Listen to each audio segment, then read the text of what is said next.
Morning students, today I am going to start class 6 subject maths chapter 1. Okay, so before starting chapter we must know the meaning of the chapters. Chapter शुरू होने से पहले हमें पता होना चाहिए chapter का जो नेम है उसका मीनिंग क्या है. तो चैप्टर का नेम क्या है? Knowing our numbers. ठीक है, तो इसका मीनिंग क्या होता है? संख्याओं के बारे में जानकारी प्राप्त करना. क्लियर? तो संख्या होती क्या है? चैप्टर स्टार्ट करने से पहले हमें पता होना चाहिए हमें चैप्टर में कौन कौन से टॉपिक्स कवर करने हैं, इसलिए आज हम चैप्टर का क्या पढ़ रहे हैं? इंट्रोडक्शन. ठीक है, लेट्स स्टार्ट.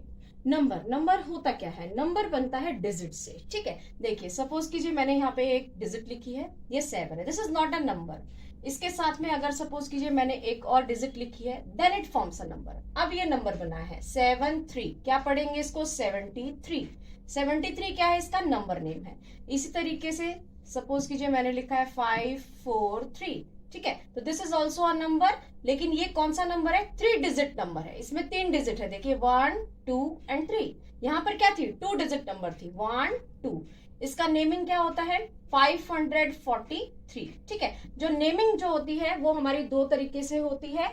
एक होता है इंडियन सिस्टम ऑफ न्यूमरेशन और एक होता है इंटरनेशनल सिस्टम ऑफ न्यूमरेशन. ठीक है, फर्स्ट क्लास से लेकर के 5th क्लास तक हमें सिर्फ इंडियन सिस्टम ऑफ न्यूमरेशन पढ़ना होता है और 6th क्लास से जो है हमारा इंटरनेशनल सिस्टम ऑफ न्यूमरेशन भी स्टार्ट हो जाता है. चलिए आज सबसे पहले हम पढ़ते हैं इंडियन सिस्टम ऑफ न्यूमरेशन.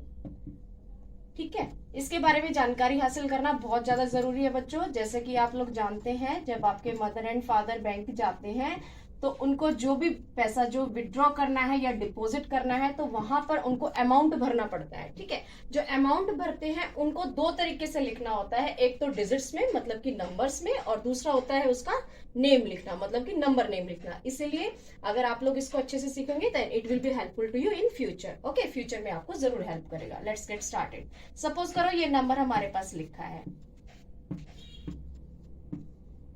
ठीक है, तो अब सेकंड स्टेप क्या होता है? इसका नंबर नेम जानना है. इसका नंबर नेम किस तरीके से जानते हैं हम? तो देखिए सबसे पहले हम जाएंगे अपने लास्ट नंबर पे. जो भी लास्ट डिजिट होगी उसकी प्लेस वैल्यू हमें पता होनी चाहिए. तो प्लेस वैल्यू इसकी क्या है? 1. ठीक है, उससे जो पहले नंबर होगा वो होता है हमारा 10th पोजीशन पे. उससे पहले जो नंबर होता है वो हमारा होता है 100 पोजीशन पे. ठीक है, उससे जो पहले नंबर होगा वो हमारा होगा 1000 प्लेस पर. ठीक है, उससे जो पहले नंबर है वो होगा 10,000 पर. उससे जो पहले नंबर होगा वो होगा हमारा लाख पोजीशन पर. LAKH लाख. उससे जो पहले नंबर होगा वो हमारा होगा 10 लाख पोजीशन पर. ठीक है, और जो लास्ट बच गया वो होगा हमारा करोड़ पोजीशन. और भी आगे चलता जाता है इसी तरीके से 10 करोड़. ठीक है, आगे बढ़ता जाता है. तो अभी हम लोगों को इतना ही कवर अप करना है. ठीक है, दूसरा स्टेप क्या होता है?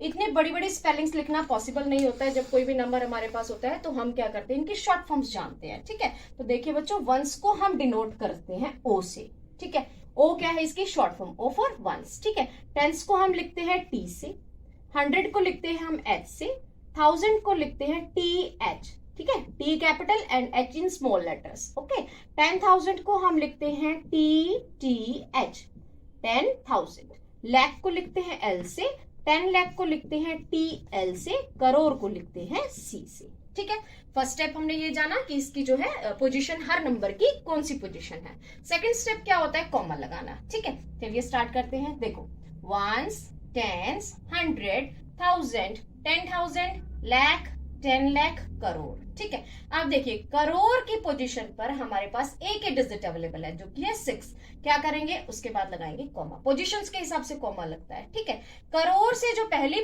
जो पीरियड होता है वो हमारा किसका होता है? लाख का होता है. तो लाख पर हमारे पास यहाँ पे 2 डिजिट है 4 एंड 3. उसके बाद हम लगाएंगे कॉमा. ठीक है, उसके बाद जो नेक्स्ट पीरियड आता है वो होता है हमारा 1000 का. 1000 पर हमारे पास 2 डिजिट अवेलेबल है 5 और 7. उसके बाद हम लगाएंगे कॉमा. ठीक है, 300 की पोजीशन पे और 86 इसको पूरा इकट्ठा पढ़ेंगे 86. ठीक है, फर्स्ट स्टेप हो गया हमारा. सेकंड स्टेप हो गया. थर्ड स्टेप क्या होता है? इसका न्यूमरेशन करना मतलब कि इसका नाम लिखना. तो देखिए बच्चों ये तो सिर्फ मैंने आपको समझाने के लिए लिखा था. अब हर क्वेश्चन में हम लोग इस तरीके से नहीं करेंगे. हम लोग इसका इजी वे क्या है? इन नंबर्स के ऊपर हम लोग इनकी शॉर्ट फॉर्म्स लिख लेते हैं. उससे क्या होता है? हम जब न्यूमरेशन करेंगे उसमें हमारी गलती के चांसेस बिल्कुल नहीं होते हैं. क्लियर? तो चलिए 1s, 10s, 100, 1000, 10,000, lakh, 10 lakh, crore. Okay चलिए आप देखिए 6 जो है कौन सी पोजीशन पे है, करोड़ पे। ठीक है, अब हम इसकी स्पेलिंग लिखते हैं, मतलब इसका नंबर नेम लिखते हैं किस तरीके से, 6 करोड़। ओके आप देखिए उसके बाद हमारा है 43, इसको क्या पढ़ते हैं 43, पीरियड क्या है, लाख है। ठीक है, अब हम इसको लिखेंगे 43 लाख। उसके बाद कौन सा पीरियड है, 1000 का, तो 1000 पर हमारे पास 2 डिजिट है 57, इसको क्या पढ़ते हैं 57। अब हम इसको लिखेंगे 57,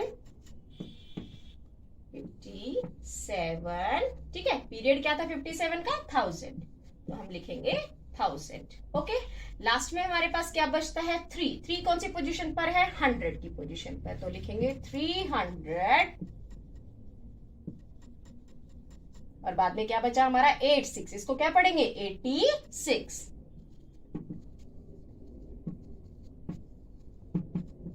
ठीक है, क्लियर हुआ शायद। चलिए नेक्स्ट है, एक और मैं आपको एग्जांपल देती हूँ और अच्छे से क्लियर होगा आपको। चलिए एक और एग्जांपल मैंने आपको दिया है, देखिए ये मैंने कोई भी नंबर लिखा है, कोई भी डिजिट हो सकती है, ऐसा कुछ नहीं है, ये फिक्स है, कोई भी नंबर आपको दे सकते हैं क्वेश्चन में। अब हम इसका क्या करेंगे, न्यूमरेशन करेंगे। तो फर्स्ट स्टेप क्या है, इनकी प्लेस वैल्यू लिखना। तो देखिए 1s, 10s, 100, 1000, 10,000, लाख, 10 लाख, करोड़, 10 करोड़। ठीक है, अब देखिए उसके बाद सेकंड स्टेप क्या होता है हमारा, कॉमा लगाने का। तो देखिए करोड़ पर अब हमारे पास 2 नंबर है, एक है ओनली करोड़ की पोजीशन पर और एक है 10 करोड़ की पोजीशन पे, पीरियड तो करोड़ ही है। अब हम क्या करेंगे, उसके बाद लगाएंगे कॉमा। अब बात करते हैं लाख की पोजीशन की। तो देखिए लाख पर भी हमारे पास 2 नंबर है, उसके बाद हम क्या करेंगे, कॉमा लगाएंगे। 1000 की पोजीशन पर 2 नंबर है, 6 और 9, कॉमा लगाएंगे, दैट्स ओवर। अब हम क्या करेंगे, इसका न्यूमरेशन करेंगे। Let's get started. देखो 6 5 क्या है, 65, पीरियड क्या है, करोड़। अब इसको हम लिखेंगे 65 करोड़। ठीक है, करोड़ की बात खत्म होगी। अब चलते हैं लाख की पोजीशन पर। लाख पर हमारे पास है 43, 43 को क्या पढ़ते हैं 43, तो अब हम इसको लिखेंगे 43, पीरियड कौन सा था इसका, लाख, 43 लाख। ओके, अब चलते हैं आगे। उससे पहले हमारा कौन सा पीरियड पड़ रहा था, 1000 का। तो 1000 पर हमारे पास 2 नंबर है, 6 9 69, इसको लिखेंगे हम 69, ठीक है, 1000। उसके बाद 8 कौन सी पोजीशन पर है, 100 पर। अब हम इसको लिखेंगे 800। लास्ट में क्या बचा, 57 57। क्लियर स्टूडेंट्स, आई होप आपको ये अच्छे से क्लियर होगा इंडियन सिस्टम ऑफ न्यूमरेशन। अब हम दूसरा सिस्टम ऑफ न्यूमरेशन पढ़ेंगे जो कि है हमारा इंटरनेशनल सिस्टम ऑफ न्यूमरेशन। अब हम दूसरे सिस्टम के बारे में पढ़ेंगे जो कि हमारा इंटरनेशनल सिस्टम ऑफ न्यूमरेशन। देखो बच्चों, इंडियन सिस्टम ऑफ न्यूमरेशन में और इंटरनेशनल सिस्टम ऑफ न्यूमरेशन में लिटिल बिट डिफरेंस है, बट नॉट डिफिकल्ट। क्लियर, अभी मैं आपको दोनों का डिफरेंस भी अच्छे से समझा दूंगी। देखिए अगर मान लीजिए आपको कोई भी नंबर यहाँ पे दिया जाता है, ठीक है, इस तरीके से मैंने कोई भी नंबर यहाँ पे लिखा है, ठीक है। अब सेकंड स्टेप क्या होता है, इसकी प्लेस वैल्यू को जानना। देखिए सबसे जो लास्ट नंबर है वो होता है हमारा 1s प्लेस पर, उससे जो पहले नंबर होता है वो हमारा होता है 10s पोजीशन पर। उसके बाद 100, 1s, 10s, 100, 1000, देन 10,000। देखिए अब इससे पहले जो इंडियन सिस्टम ऑफ न्यूमरेशन में क्या था, देखो 1s, 10s, 100, 1000, 10,000, तो उससे पहले क्या था, लाख पोजीशन होती थी। लेकिन इंटरनेशनल सिस्टम ऑफ न्यूमरेशन में इसकी पोजीशन क्या होती है, 100,000। यहीं से डिफरेंस शुरू हो जाता है, ठीक है। 100,000 के बाद उसके बाद इसमें पोजीशन होती है मिलियन। क्लियर, उससे पहले जो नंबर होगा उसकी पोजीशन होगी 10 मिलियन। ठीक है, अब क्या करेंगे, सेकंड स्टेप क्या है, इनकी शॉर्ट फॉर्म्स लिखना। तो देखिए 1s को हम किसे डिनोट करते हैं, O से, 10s को डिनोट करते हैं T से, 100 को H से, 1000 को TH से, 10,000 को TTH, 100,000 को H for 100, TH for 1000, HTH। Million को डिनोट करते हैं कैपिटल M से, 10 मिलियन को डिनोट करते हैं TM से। क्लियर। सेकंड स्टेप क्या है हमारा, शॉर्ट फॉर्म लिखना। थर्ड स्टेप क्या है हमारा, कॉमा लगाना। तो चलिए कॉमा लगाते हैं। अब हम लोग कॉमा लगाने से पहले हम लोग क्या करते हैं, नंबर्स के ऊपर इनके शॉर्ट फॉर्म्स लिख लेते हैं, ठीक है। किस तरीके से हम लोग लिखेंगे, ones, tens, 100, 1000, 10,000, 100,000, million, then 10 million. Okay, उसके बाद हम क्या करेंगे, कॉमर्स लगाएंगे, ठीक है। एक और पहचान होती है इंटरनेशनल सिस्टम की, अगर आपको कोई भी नंबर दिया जाता है और आपको नहीं समझ में आ रहा है कि ये इंटरनेशनल है या फिर इंडियन है, तो देखो बच्चों, जो इंटरनेशनल सिस्टम होता है ना, उसमें पीछे से